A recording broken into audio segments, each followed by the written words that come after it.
It feels like forever since I've done an actual patch video, since the last one that we had wasn't the greatest, but this patch has a couple of really interesting things that I feel like we definitely need to take a look at. Splatoon 3 patch 6.1 is going to be coming out tomorrow for everyone who lives in America and EU, Japan, and Australia. Demon hours and early morning and all that type of jazz. So let's go ahead and look into it. Now, this is something we kind of knew was going to happen, but since, as we can see at the very top, Mincemeat Metalworks has been changed for all modes. If you didn't know, Mincemeat was going to get a rework. They announced that like maybe 2-3 days ago. And by the time that they were going to add it back in, we could basically expect another patch to come in too. So starting off with the N-Zap. The maximum damage of this weapon has been increased from 28 to 30. Now this is really good because any sort of thing or weapon that can inflict over 70 damage, that means the N-Zap only needs to now get one shot. And also this really does help for its fall off damage too, since the overall damage is just much stronger now too. Now that's really cool. But then we look at this, which is the Dynamo roller, which has also received a buff. They have widened the angle at which the horizontal swing deals maximum damage, which is very good because I believe when they, I guess, buffed the roller, I think the roller had a wider horizontal kill range compared to the Dynamo, which makes no sense. So it's about time that they actually did this. They need to make this one really wide because I feel like the Dynamo currently right now is very underpowered in comparison to the previous Dynamos in the games, and of course just other rollers right now. So but then we move on to the Flingza roller, which it seems like they've done the same for. They have also widened the angle at which horizontal swing deals maximum damage, and it seems like they've also reduced the amount of time it takes for the ink to begin recovering after a vertical swing by about 5 frames, which is very good. So the vertical flick that the Flingza does, you're basically going to be able to recover ink 5 frames faster, which is definitely really nice for the weapon. Now moving on to the ink brush, they've increased the movement speed when holding the ZR button to paint while moving forward by approximately like 3%, so you're going to be moving faster with the ink brush. Pretty cool. And they've also reduced the amount of ink consumed when holding the ZR button to paint while moving forward by approximately 7%, which is really nice. So you're going to be moving 3% faster and also going to have a little bit more time to actually run around, which altogether is very nice for the ink brush. For the Splat Brella, they've reduced the amount of ink consumption when firing by 13%. Now that's very good. That's actually, no, that's really good. This is actually one of the buffs that I was kind of waiting for because it feels like the Splat Brella runs out of ink way too fast. So that's actually a good buff. We finally got one of them. Now we just have to work on the consistent damage, and then the Splat Brella may be a real weapon again. They've also done a buff to the Undercover Brella, which I find very interesting. When the player holds the ZR button to fire, they will now be able to jump higher than before. This is something that we've never seen with any other Brella, so it doesn't actually specify how high you can actually jump, but just to know that the Undercover Brella is going to be a little bit more floaty than before, which is actually kind of cool. Maybe I should be able to fight better with it too, so looking forward to that. So for the Squeezer, it seems like they buffed and nerfed it. So first of all, they reduced the amount of ink consumption by first shots fired after pressing the ZR button by approximately 9%, which is basically referring to its tap firing. So that's honestly really good. You might not even have to use as much ink saver main as before. So I like that a lot. But they've also slightly decreased the numbers of spray droplets created by shots fired when holding the ZR button, which is basically a slight painting nerf when you're auto firing. So I mean, that's something.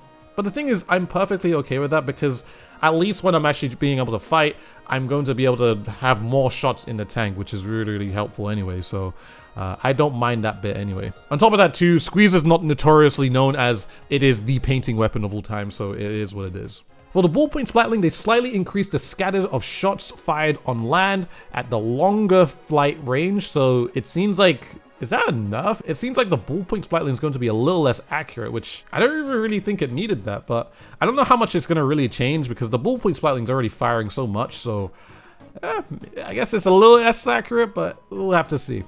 And for the Splatana Stamper, they've reduced the width of spray droplets created by charge slashes by approximately 10%. Now, I'm not too sure if this is the nerf that some people were looking for, but it does reduce basically the paint output of the Splatana Stamper by a lot, because I know a lot of people have been talking about the charge slash being able to paint very, very fast if you'll be able to do it consistently. So that is something to just look at, I guess. But I don't know. What do you guys think of that one? Leave it in the comments below. So moving on to the special weapons, there's only 2 buffs for special weapons. So for the Wave Breaker, first of all, when placed, enemies around it will be marked for a short period of time. This is a new thing that they've added to the Wave Breaker. So when the Wave Breaker falls onto the ground, or you throw it onto the ground, you know how there's like this quick pulse? I'm assuming that they're talking about that. So the quick pulse will come out, and if anyone's near that quick pulse, somebody will actually get located by that. It makes it so that if literally anyone is near a Wave Breaker now, it's going to instantly mark them.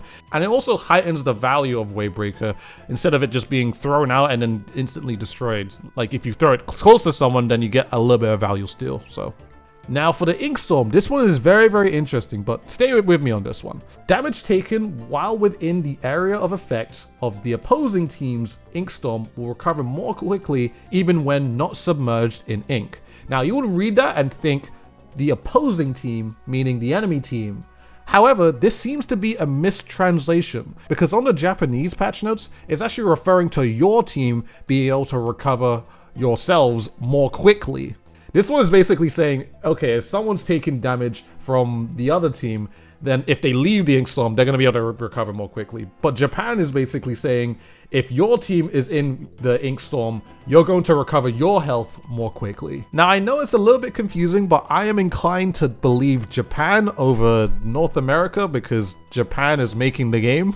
But it is a huge buff for Ink Storm and gives it so much more value and makes it so that your teammates are just so much safer. It becomes more of a support special, actually. So that's actually really, really cool when I look at it. And it makes so much sense too. So I really, really like this change, and it's going to probably bring a lot of Ink Storm weapons out of the dark and might make people actually want to play it too.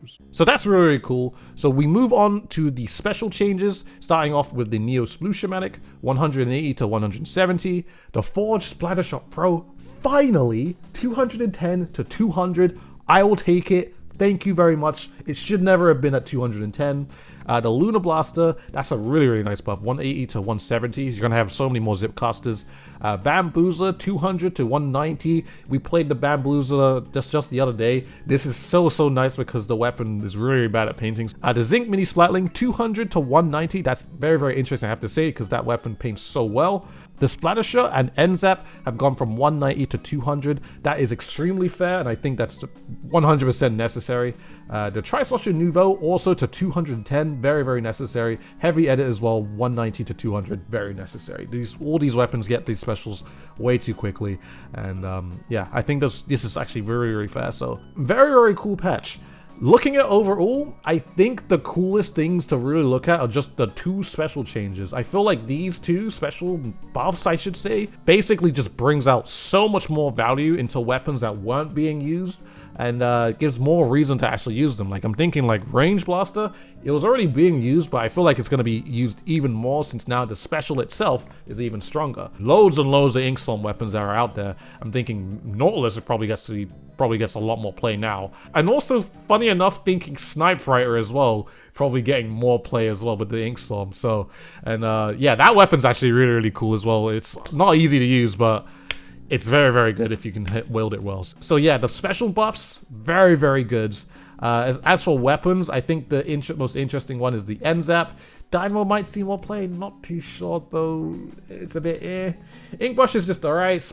The Undercover Brella one is really, really cool. Squeeze is going to play the same. Not too sure about the Ballpoint. Splatana Stamper, probably going to still play the same since the weapon is so strong anyways. So that's basically going to be my overview for Splatoon 3 patch 6.1. Let me know in the comment section below what you guys think of this new patch. Do you guys like it? Do you like some of the interesting things? Do you like the special weapons? I think the special weapons are probably the coolest part about this, but either way, let me know guys in the comment section below. Make sure to like and subscribe to the channel if you have not already, would be very much appreciated. And yeah, that's all for me. Let's look forward to the patch tomorrow, and I'll be streaming it basically the day after because I can't stream tomorrow unfortunately. So but either way, thank you very much guys for watching. Have a great rest of your day, and I'll see you guys in a future video.